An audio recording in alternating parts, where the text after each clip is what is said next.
Peace, y'all.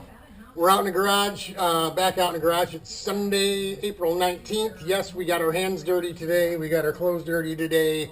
We're out here cutting, grinding, messing around. Got the steering on and not functional. We're going to take the steering shaft back out and let Richie weld it up solid. But everything's tacked in place and functioning.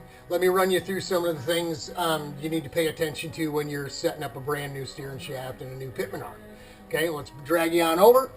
First, Francis, got a hold to talk to my buddy Frankie today. Hey, Frankie, how's it going? You get to take a look at what we're building out here. Frankie is holding out for the 125 that's coming. He wants to drive one of these go-karts too. He's not all that interested in driving the old Briggsy, but he is interested in driving one of the 125s, which I'm sure he is. Hey, you need to come around and do a little work to get you a ride in one of the carts, Francis. But yeah, nice talking to Frankie today. To all the buddies out there, Larry, Rumsey, and Ben out west, and of course Bob. I can't forget old Bob, and the rest of the guys, Sam in the UK. Peace, what's up over there? Hope you guys are safe and healthy and all that. We're just messing around out here, man. We bought 12-inch long 3/8 tie rods, right? T6 aluminum tie rods, pre-drilled and tapped and all that stuff. And we buy them long, knowing that, we were going to have to cut them down because we can retap. We're not idiots. Because you end up with extra pieces. This piece here was the steering. This is what's left over our 5/8 steering shaft. We pay the same price for one this long as we do for one this long. So we get this extra stock to make things out of or whatever. Same with these here. We can retap this end. And then we'll have a nice turnbuckle for like we used on the brake caliper here, or for adjusting your chain or belt tension on your sidewinder motor, so whatever. Let's run you on over and show you what we got going. Like I said, we cut the tie rods down, bolted everything up, got the hardware first, and kind of bolted everything, got it on. And this was the Pitman arm I made yesterday. It was just sitting here. We could kind of get an idea of where it needed to be, but once you get everything going, you get them chopped to length, retapped, get your right and left everything going, then you can really, you really start getting this whole portion coming together. Very important, because the steering wheel is on a spline, right? It's got a hub that's and there's a spline on the end of the shaft, right? You see it.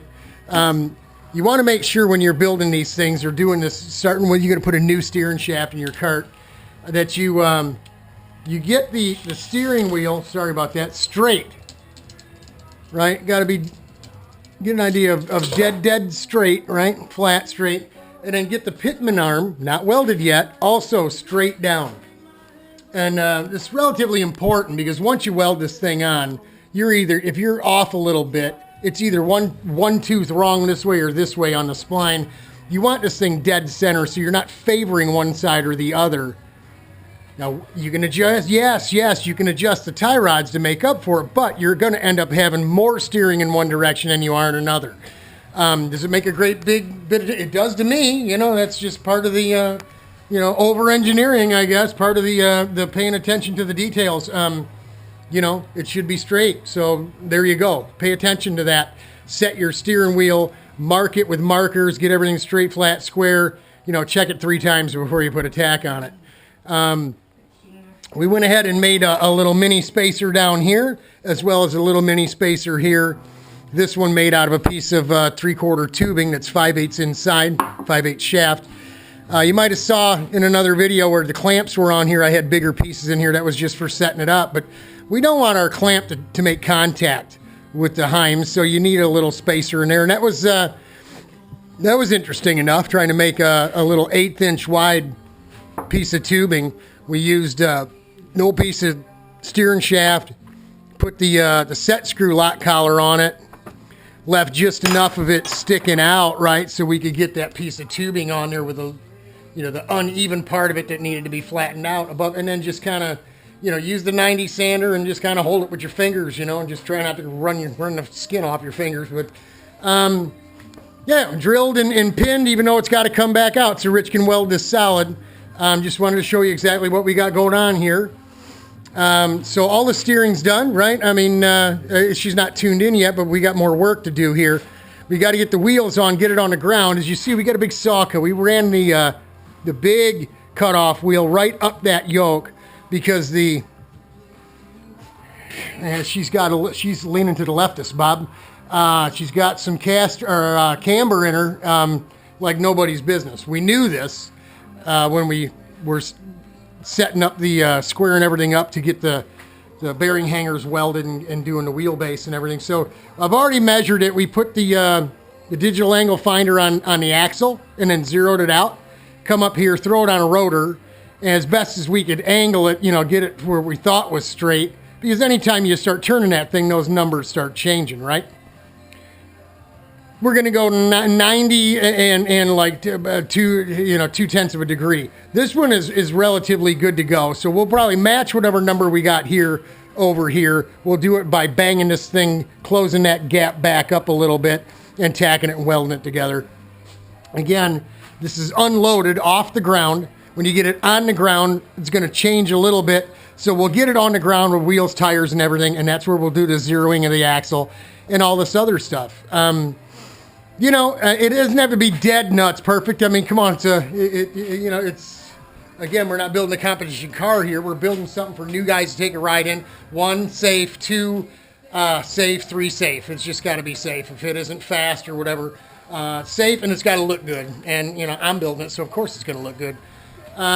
So that's about all we got. Got all that stuff squared away. Had a concern. Old Bob was concerned about the safety of our split nut bar that we came up with here and how we're going about dealing with it. So we came up with a fix. The fix, we're going to call it the Bob fix for the split nut bar issue. And well, here's how we fixed it.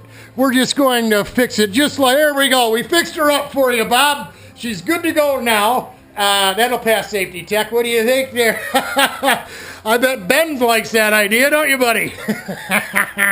But there you go. We're done for today. God bless, Godspeed, y'all. We're praying for you. Hope everybody's healthy out there. That's all that matters. We're just screwing around out here with go-karts, man, and messing around. None of this stuff matters. So that's it. That's all we got for you. Thanks for hanging around and watching. Have fun. We're having a good time out here at Racing Roseville. We'll talk to y'all later.